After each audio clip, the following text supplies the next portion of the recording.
Hey guys, GhazzyTV here with another Path of Exile video. In this one, we're going to be updating the Animate Guardian in-depth, full-blown guide where I'm going to talk about the mechanics of the ability, as well as all of the ins and outs of the ability itself, and also include a bunch of different gear sets. This will all be coupled together with a written guide that will be making sure to be updated. Do check the written guide to make sure that there's no changes. You'll find these in the description below. You'll find a link to this written guide.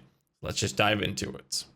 First things first, when it comes to the mechanics of the Animate Guardian, is to understand that when you have a low-level Animate Guardian, it can only wear certain item level equipment up to a certain level. So the level 1 Animate Guardian can wear gear up to item level 33.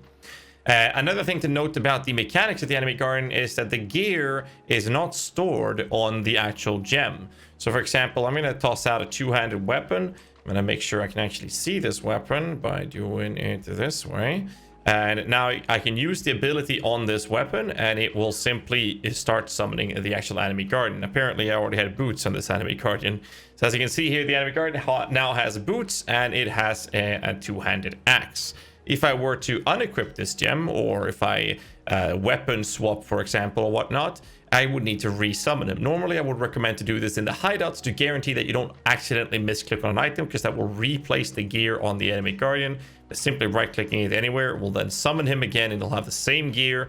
And this is not on the gem itself, so I'm going to toss the gem out, and I'm going to equip another gem and summon him with this one, and you can see he has the same gear.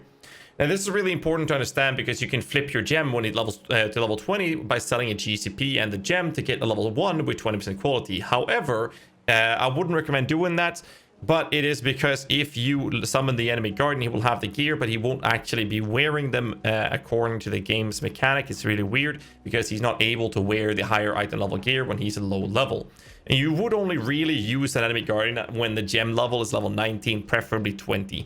But it's good to understand because you can then purchase a level 21 gem or change to an old quality gem, and you'll still have the gear equipped. So you don't have to worry about the gear being stored on the actual gem itself. It's actually on your character.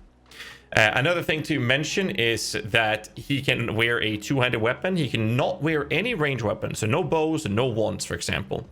So as you can see, he's wearing boots and a pair two-handed axe. I can give him, well, I can change the boots by simply throwing that out on the ground and just resummoning on that one, which will replace his old boots, which will now be lost to the ether. And now he has a new pair of boots on.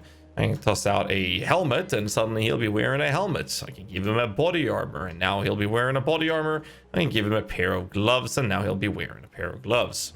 When it comes to the weapons, he will be first equipping a main hand weapon and then an offhand weapon. However, if he has a two-handed weapon, I can replace this by simply tossing out, let's say, a shield. If I use this, he will lose his two-handed weapon and instead he'll be wearing a shield and start fisting people with his other hand. Now I can give him a one-handed weapon, and as you can see, he is now wearing a one-handed weapon together with a shield. If I were to want to replace this, I can toss out another weapon and use this, and he will replace the shield with the other weapon and is now dual wielding.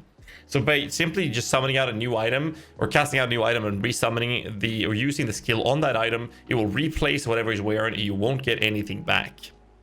So that's the mechanics of the Animate Guardian. Now, some other things to mention is that he has a baseline set of resistances, which will actually come in handy when I'm going to talk about Fleshcrafter at the end of this video, which means that he actually does have a baseline of chaos resistance. So he is a little bit tanky. And another thing to mention before we move on to the gear sets is that if you hover over the tooltip, you'll see here with the level 1 gem, he has 1,374 life. This is the HP the tooltip is putting on the Animate Guardian with the skill tree that you have and your gear, but without any equipment that he is wearing. So if you give him gear that gives HP, that is not going to reflect what he's going to have in the POB, sorry, in the tooltip at all. Another thing when it comes to POB is that whatever gear you put on the Animate Guardian in Path of Building does not reflect the rest of your character. You'll have to edit this yourself in the custom modifier list in Path of Building in the configuration, which can be seen in quite a few of my builds, especially the high budget versions. Now, when it comes to gear sets, it's a little bit trickier. So I'm going to talk about some different generic sets first, and I'm going to try to categorize them in different budget scenarios. So I'm going to start with a low budget set and the generic approach to that. And that would first off be using a Dying Breath. Dying Breath is a 200 staff that increases this cast speed, which doesn't matter, but it makes the area of effective aura skills, which also doesn't matter. But it also increases the effect of curses on enemies, which increases the efficiency of your curse that you apply on them, as well as giving non-curse auras from your skills. So there's a bunch of different effects giving you 18%. That's what Dying Breath does. But mainly this is used to scale the efficiency of your curse skills versus an enemy, as well as the modifier down here, providing increased damage to nearby allies. This affects your other minions as well as yourself to get increased damage by him wearing a Dying Breath. So normally the AG can be seen as a stat stick, if you will. That's his weapon in the low-budget version. This usually costs an Alch Orb up to a Chaos Orb. The other item that is mainly used for this set is a Leercast. Leercast is a helmet that makes him take it makes him and nearby allies deal 15% increased damage, and he will deal less damage, which doesn't matter because he's there to buff the rest of your army. So this is an additional 15%, which totals a 33% increased damage dealt by your minions by having these two items on your Animate Guardian. The low budget version is a bit squishy, so do keep that in mind. The other pieces is just Victorious Charity. These are all very, sorry, not Charity, Victorious Light. Very generic. This is a, I think it's an 80 unit radius, pretty big radius of movement speed increasements for you and your allies. Quite smooth to have because it increases your movement speed as well. This is a very nice and recommended piece. Also costs like nothing to put in the low budget Animate Guardian in terms of boots. The other pieces for low budget would be either a rare pair of gloves with high life, or you can just go ahead and pick yourself up a Southbound glove, which does increase HP by up to 16%, gives some extra cold rest, doesn't really matter, but it's one of those easy ways to get some extra HP scaling on him. When it comes to the body armor, I usually go for Ambush Charge Crusader Chainmail. There are tons of options. This is the one I usually use because it gives HP, it gives extra resistances, and if he gets a critical strike on him, he gets an endurance charge, and he also shares that with nearby party members and a regenerate life if he's been hit recently, which is a really strong defensive modifier. A lot of the survivability that comes with the Animate Guardian is gated behind life regeneration, so that's what we're going to be focusing on. So this is the low budget setup that I normally recommend, and yes, there are plenty of other options, such as the Sin Eater combination if you don't want to use a damage. This one allows you to have enemies inflicting elemental ailments will apply to him instead of nearby allies. So if he's nearby you, when you get hit by a shock or a freeze, he will be shocked and freezed instead, for example. This is a really neat trick to it, but due to the radius limitation, I tend to never really go for this one, but it is an option if you so choose, and there are plenty of other options you can run with, but this is the generic low budget set that I would run with. When it comes to the medium budget, however, this is where things start to get a little bit spicy. First off, we're going to be using a Kingmaker. Now, Kingmaker is a bit more expensive. That's depending on going from league to league. This weapon is pretty goddamn juicy. You can also purchase a Soul Taker, which you can buy for most likely a lot less currency. And then you can have that in combination with a Heartbreaker, which usually costs like an Alch Orb or a Chaos, and vendor those two non-corrupted versions with one Orb of Fusing to get the Kingmaker. That's how you create the Kingmaker, which is why the Heartbreaker is down at the bottom and then the Soul Taker on top. That's literally how it looks. The recipe should be seen here in the wiki as well. So that's how you create the actual Kingmaker. And the Kingmaker, what it does, it allows your allies and yourself to have fortification stacks. This gives you physical damage mitigation, which is very, very easy to get because of him just wearing a weapon. You also get increased critical strike multiplier for your minions, as well as giving them culling strike. Now, outside of this, the other stats doesn't really matter, but this is the best weapon to use for higher budgets, but also for medium budget version of the Animate Guardian.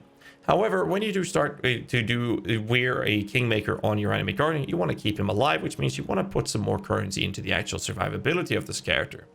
Now, first off, you can still use the Victorious Flight if you want to for the movement speed. It's a very generic approach. I've used high budget versions of him where I've used Victorious Flight still because of that smooth movement speed. This is mainly used in medium or higher budget versions when you have minion armies that is physical, melee well, not really just physical, but melee damage dealing minions such as golems or melee skeletons, animate weapons, to increase the efficiency of your army because of them getting extra movement speed.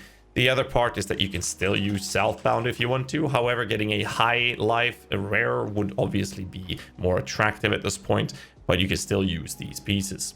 When it comes to the chest and helmet, however, this is where things get a little bit trickier. You have two generic main options. There is a third, but that is more for high budget. I'll talk about that in the high budget section.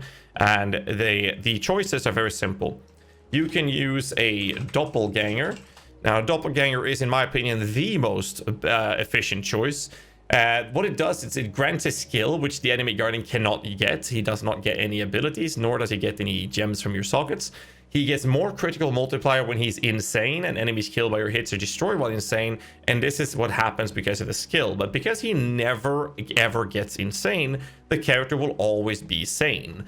And since the character is always sane, or the unit in this case, he will always have these two effects being in place. This means he's going to take less damage from chaos and physical damage from hits, not from damage over time effects. And then he's also going to regenerate 10% of his life over 1 second every time he gets hit. Now, this is very important to keep in mind because, again, like I mentioned, life regeneration is the best way to keep him alive. So the reason Doppelganger is the best choice is... Sorry, Kikis.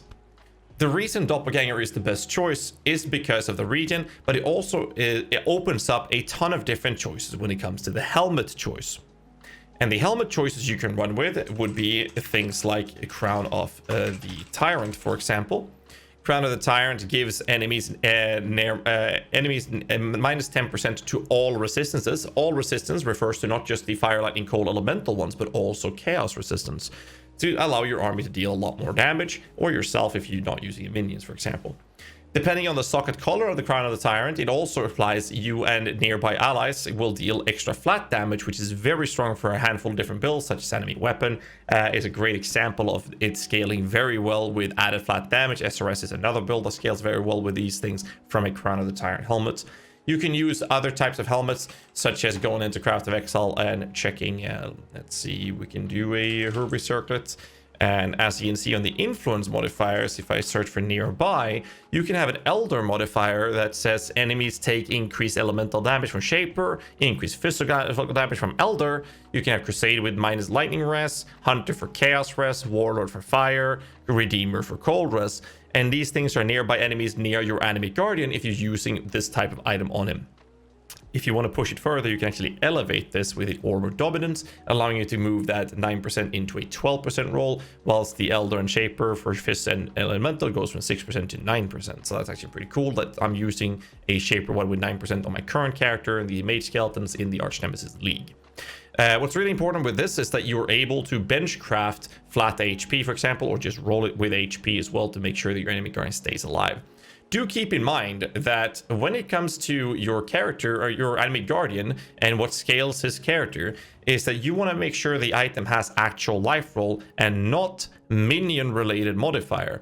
Because if I go to the crafting bench and I look at helmets and I take a look at minion HP, which is a suffix modifier, if I craft this on a helmet and then I give it to the Animate Guardian, what's going to happen is that the Animate Guardian's minions will have increased HP, but he will not.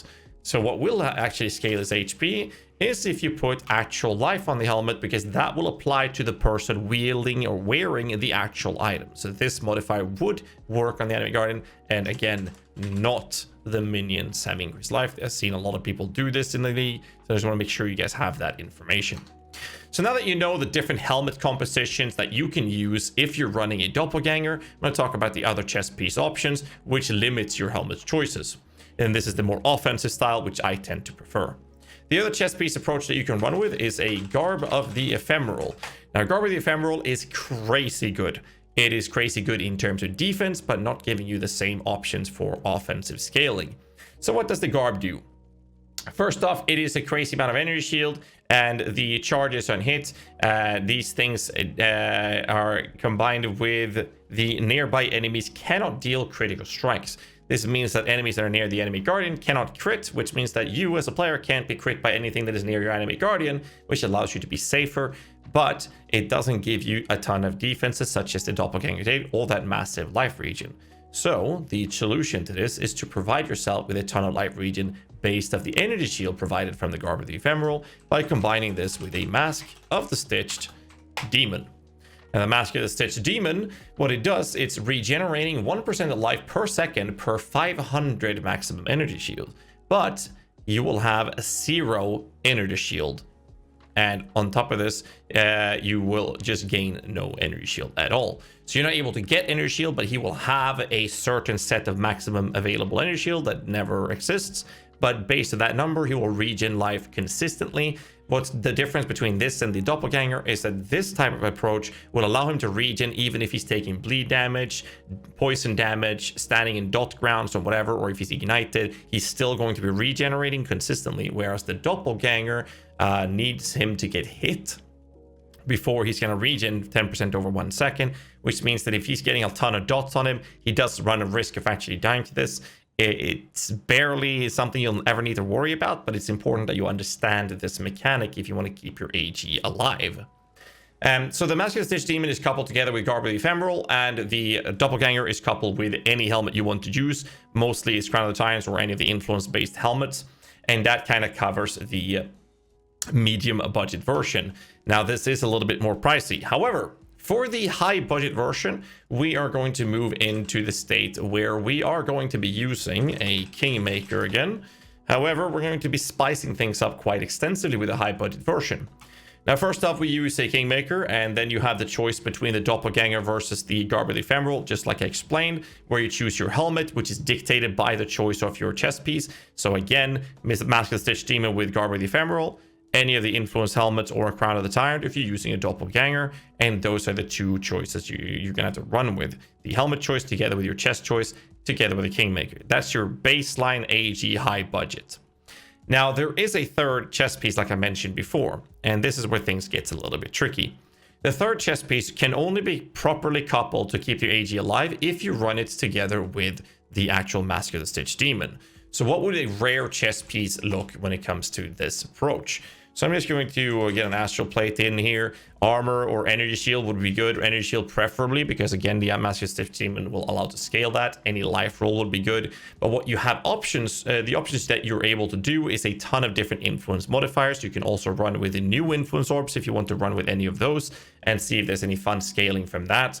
But most importantly, you need to benchcraft as extra energy shield. This is a benchcraft right here. You gain 1% of your life as extra energy shield. This is very important to have crafted on a chest piece if you use a rare one for the AG with the Mask of the Stitch Demon, because it gives him an obnoxious amount of extra life regen, because he has a ton of HP and he gets I think it's 10% or something, 9 to 10% of that as extra energy shield, which then gives him a ton of more regen. So this is very crucial. You have an open briefings for this.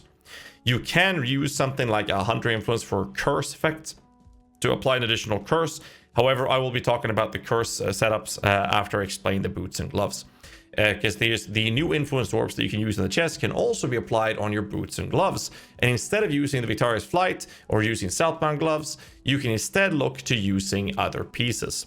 Now, I made a video recently talking about brittle on moving boots. So what's really cool with this is that if you go to trade, because it's better to buy these rather than to actually to try to craft it yourself with these orbs. You can go for drop brittle round whilst moving, and then you're searching for this, and you'll get that on a pair of boots. I wouldn't go for less than 4 seconds. I think it goes up to 6, even 7 seconds. So what I would do is I would just type number 4 in there to make sure that's pretty comfortable. And as you can see, this one here is 15 chaos in the current state of the market, couple resistances, pretty bad life roll, but you can use this. And since this is an implicit modifier, you can just recraft these modifiers as you see fit and put in a either world's implicit modifier if you so wish as well. So these boots doesn't really cost that much. There is a quick note about this that it is not really super reliable to apply the brittle, even if you try to convocate and run around trying to make him move around the boss to apply it. So it's a nice addition when it happens, but it's not very reliable. I still use it because when it happens, my minions have a 100% chance to crit suddenly. It's just absolutely disgusting. But most of the times it doesn't actually apply. But it's really cool to get this going as well. The other options would obviously be Victorious Charity, sorry, again, Victorious Flight.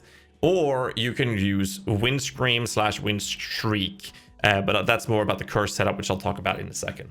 When it comes to the gloves, however, you have another option that you can do, and that is called Unnerve on Hit as an implicit modifier or an explicit modifier. So the way you do this is to search for a count group, count 1, and you search for unnerve as an implicit modifier, and you also search it for an explicit modifier, and you do in this search, you'll see that you get a ton of shit that you don't want, and then you go back and search for gloves so that you get the right outcome of this, and you'll see that this here is a Searing Exarch, an unnerve and hit, 25% chance. I think it goes up a lot higher than this. It should be going pretty high. 35% on the highest tier. Obviously this is very expensive. There is, however, another modifier, and that is when you have an actual big enemy, when a Pinnacle and Atlas boss is in your presence. I wouldn't go for this one, but while a unique enemy is in your presence, then you can unnerve and hit as well, which would be a higher value. In this case, it's 55% chance. Cost you 1 Chaos Orb, and then you can roll the other modifiers as you see fit. The reason we're looking at the explicit modifier is actually because of the fact that if you look at Craft of Exile again, and we look at, say, a pair of Sorcerer Gloves and give them a Hunter influence, there is unnerve on hit there as well. The unnerve is 7 to 10%. However, what's really interesting with this is the fact that the elevated version of this is actually in the form of 100% chance. So if I look at the mod pool prefixes and check the Hunter, unnerve right here is a 7 to 10% chance to apply on hit. But if you actually elevate this, it is guaranteed on every hit, which is essentially better. And this is the high budget version, and this is something you should be going for. And I'll admit and say that I'm not running this. I'm actually doing the influenced versions with the implicit because I wanted to play around with it, but this would be the best version of unnerve. Another thing to mention is with the Hunter influence, you can actually get Intimidate as well, which could be the exact same thing. You can have Intimidate instead if you're running a pure physical or an attacking build instead of using spellcasters such as Mage Skeletons. So you can actually do this with Intimidate as well for the high budget version. So I did mention curses. Now, what's really cool with curses is that you can use a Wind Shriek or a Wind Stream, doesn't really matter. Wind Shriek is the actually upgraded. I'm not sure if both are in the game still. Let's find out. Wind Scream, Wind Shriek. Guess they made some changes with it. So Wind Shriek is in the game still, and Wind Scream should as well. Yes, so both are still in the game. Both of them applies an additional curse, or allows you to apply an additional curse. Another item that can do this is Vixen's Entrapment. And Vixen's Entrapment is a pair of gloves that allows you to apply an additional curse as well. Another thing to mention is that you can have a rare chess piece, like I told you guys earlier, where you can have the modifier with additional curse. So there are 3 different items that you can apply to an Anime Guardian to allow him to have additional curses. So how do you make the AG apply a curse on top of the curse or curses that you are applying? Now, the rule set for this is very simple. If you are applying 1 curse, your Animate Guardian applying 1 curse, one of you needs to be able to apply 2 curses. Because if the other person or the other character or unit in this case applies a curse, whoever has the ability to curse 2 curses but only applies 1 will apply the second curse. So basically your limitations are separate, but if you are playing with a friend and he applies a curse and you apply a curse and you both can only apply 1 curse each, you will override one another. But to make sure that both curses are available, one of you needs to have 1 additional curse available. The reason we are doing this type of gearing for the AG is because it's cheaper and more effective to put curse gear on your Animate Guardian than it is to put it on yourself. So we can use Vixen's Entrapments, the rare chess piece, Wind Scream or Wind Shriek will all allow the Animate Guardian to do this. The curse itself comes from corrupted gloves, which is why Vixens can be a bit tricky, because the gloves themselves need to be corrupted with the curse itself. Now, popular approaches for this would be, for example, let's say a Despair on hit for a Dark Path build. If I can type Despair on hit. So you look at the implicit modifier when you do this search, and you want to have as high effect as possible, so 48%. In this case, we can see that I can buy a pair of this, no HP. You might want to have some lives. You want to search for this as well. Keep in mind this is a high budget option. So in here, I can purchase this, which would cost me 7 chaos, and now my AG can apply Despair on hit. And if I'm using something like a Mark curse, like in the Dark Pact build, I would actually apply Assassin's Mark. that means that I would need to make sure to put Windshriek or Windscream on the AG, and therefore I can benefit from him applying Despair and I'm applying another curse, and we have now 2 curses applied. Same thing if I'm applying 2 curses and I want him to apply a 3rd curse, I would need to give him 2 items with additional curse. Rinse, repeat the process till you're satisfied with the setup you're running. Now, it is important to understand the value of curses and how it's applied and what kind of build you're running. Right now, Mage Skeletons is very popular, and I'm going to talk about the Fleshcrafter for a little bit now. I'm going to start with curses when it comes to Fleshcrafter because I'm just on that topic. And the important note when it comes to curses is the way Fleshcrafter works. Fleshcrafter makes your minions, as long as they have energy shield, ignore enemies' elemental resistances. This means that if the enemy has 1 billion negative resistances, your minions will treat that enemy as if he had 0 resistances. Same thing as if the enemy has 1 billion plus resistances, they will ignore that and treat the enemy as if he had 0 resistances.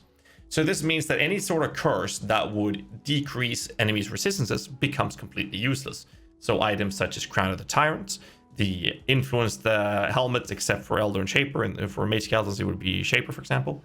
That would be fine because it's increased elemental damage taken, which is fine. It's not reducing the enemy's resistances. But curses like LE Weakness, Frostbite, Conductivity, Flammability, all of those things will just completely be useless. So I normally avoid using curses when I'm playing a Mage Skeleton build or any Fleshcrafter build for that matter. However, the other point that you also have to remember with the Fleshcrafter is to actually read the modifiers. So we're going to read the Fleshcrafter together. It gives you ton of energy shield, and you as a character will be wearing this. The minions, all your minions, will convert 2% of their maximum life per chaos resistance into energy shield.